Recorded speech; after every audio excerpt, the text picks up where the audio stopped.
boys and girls, we're going to read chapter 6 today of Time Warp Trio. This chapter is dedicated to all of my room 8 friends who requested that we actually have more reading work added to our list each week. Since we only have a few weeks of school, I had a couple of you say, Mrs. LaPera, we really want more work, more work, more work. Just kidding. We have just a couple chapters left and only a couple days left, so it won't be long, and it'll be your summertime. Okay, so our vocabulary word today is distract.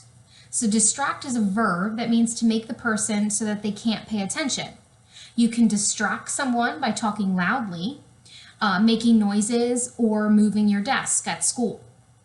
If you do that, you're being distracting or making a distraction. If someone has the television on, that might be a distraction at your house. Distract means to make sure a person can't pay attention. So in this chapter, chapter 6, it is filled with tricks. Look for ways Joe tricks the gods and goddesses. Nothing less than an impossible trick. An impossible trick. I had it. I have impossible challenges for you all, I said in my best stage magician's voice. But I will start slowly with an easy math challenge. Take 12 apples from 17 apples. How many do you have? 5, of course, said Demeter. No, 12. I said you have 12. You took from the 17. Hermes elbowed Estia. They both laughed. Now a tougher challenge. I continued. Which is correct? 25 and 8 is 34, or 25 and 8 are 34. 25 and 8 are 34, Artemis called out. No way, sis, said Apollo. 25 and 8 is 34. The gods and goddesses argued back and forth. Is, are. Neither, I said. 25 and 8 is 33. Everyone groaned. Ugh. Now for the most difficult challenge, I said. Make Athena figure it out, said Aphrodite. She's always reminding us she's the goddess of wisdom. Athena shot Aphrodite a nasty look. Okay, I said to Athena, how much dirt is in a hole 2 meters wide, 2 meters long, and 2 meters deep? So let me read that again. How much dirt is in a hole 2 meters wide, 2 meters long, and 2 meters deep? Remember, we just learned about meters. You call that a challenge? Child's play. Athena tucked her owl under one arm and gestured with the other. 2 by 2 by 2 is 8. There are 8 cubic meters of dirt in the hole. 0, I said. There's no dirt in a hole. Ha ha ha, Ares hooted, pounding his spear. Goddess of wisdom, my eye. Athena was starting to look a little steamed. I figured I'd better do something quick, or she would be my goddess enemy for life. But the final challenge calls for someone strong and brave, I said. Ares pushed aside Poseidon and Dionysus. You're looking at him. I'll bet I can sit somewhere in this room where you can't. Fred and Sam looked at me like I might be nuts. Nothing to it, said Ares. I sat on the floor, then stood up. Can you sit there?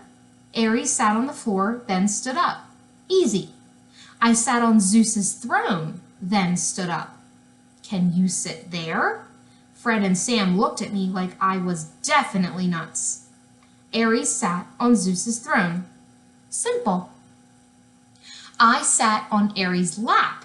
Can you sit here? Then I stood up. Ares stood up, sat down, stood up, and looked confused. Athena laughed out loud. Ares, brave and strong god of war, my eye. Hey, that's not fair, said Ares. Give me another one. because of course he can't sit on his own lap. The gods and goddesses all laughed. We had the crowd going now. Sam elbowed me. Nice work. Yeah, that was a close one, said Fred, tugging on his Cyclops cap. One more trick, then we get the book and blast out of here, I whispered to Fred. I said, okay, Olympians, for Ares' final challenge, I need a coin. Does anyone have a coin? Everyone gave me a blank look. Coin? Said Hera. We're gods and goddesses. We live on nectar and ambrosia. We don't have coins. Dionysus spun and twirled his toga in a circle. We don't even have pockets, man. Then I realized I was still holding the apple. Any object will do, Ares. I'll bet I can put this apple down and you won't be able to jump over it. You're not going to put it in my lap, said Ares. I'm not going to put it in your lap, I said. Let's go. Ares handed his blood-stained spear to Hestia. Hold this. I'm jumping over the moon. I held the apple carefully in two hands. I looked slowly to the left. I looked slowly to the right. Then I put the apple on top of Ares' head. Hestia smiled. Dionysus danced. Aphrodite clapped. Wonderful, said Poseidon in a watery growl. Fantastic, said Sam. Now let's take a look at that book. So clever, said Athena. The book, said Fred. Very funny, said Hestia, smoothing her hair just like my mom does. Thanks, I said, but we do have our own Mount Olympus we have to get back to for opening night. So if we could just take a peek at the book and... It's such a shame, said Hera. Zeus missed everything. A familiar whoosh of feathers and burst of light filled Mount Olympus. Zeus missed what? Said Zeus, suddenly appearing on his throne. Well, look who's here, said Hera. King Thunderhead. I'm sorry you missed it. The boys have to go. Hestia, do you know where the blue book is?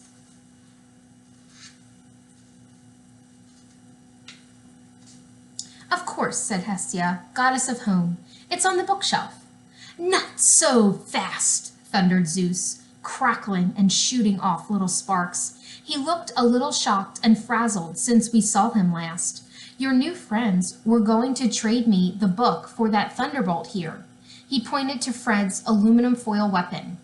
But I just met up with Typhon and a gang of monsters and had a rather electrifying meeting. Zeus looked me square in the eye, if you know what I mean. I knew what he meant. The jig was up. Just like in our play, Zeus had met the monsters and they had the real thunderbolts. And now he knew we were fakes. I had a sudden brainstorm. If we could just get our hands on the book for even just a second, we could disappear in a puff of green mist before anyone could stop us. You know what? I said. I just remembered a great trick. Give me the book and I'll show you the best trick of all. Zeus sat, still smoking and popping from his run-in with the monsters and the thunderbolts. Hestia came back with something wrapped in a golden cloth. Here's the book, she said. We were home free. I reached for the bundle. I don't think so, said Zeus. He took the bundle, looked at me, and smiled a cruel smile. Why don't you do the trick where you give the golden apple to the goddess it belongs to? My heart stopped. It's for the fairest, said Hera. It's obviously for me. For the fairest, said Athena. Obviously me. The fairest, said Aphrodite. That would be me. Who's the fairest, said Zeus. I clutched the golden apple. I didn't dare look at Hera, Athena, or Aphrodite. I didn't know who was the fairest, but I did know that this wasn't Sarah, Jessica, or Cynthia I was messing with, and no matter which goddess I chose, I would be the deadest. All right, so for the end of chapter 6, we have a trick that the boys realized that they could play on some of these characters in our story. I am just opening to the page that you're going to work on today, which is to add any more details about Greek mythology.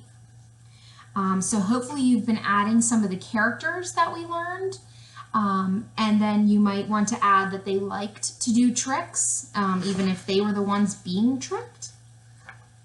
And I hope you enjoyed this chapter, and I'll see you back for chapter 7.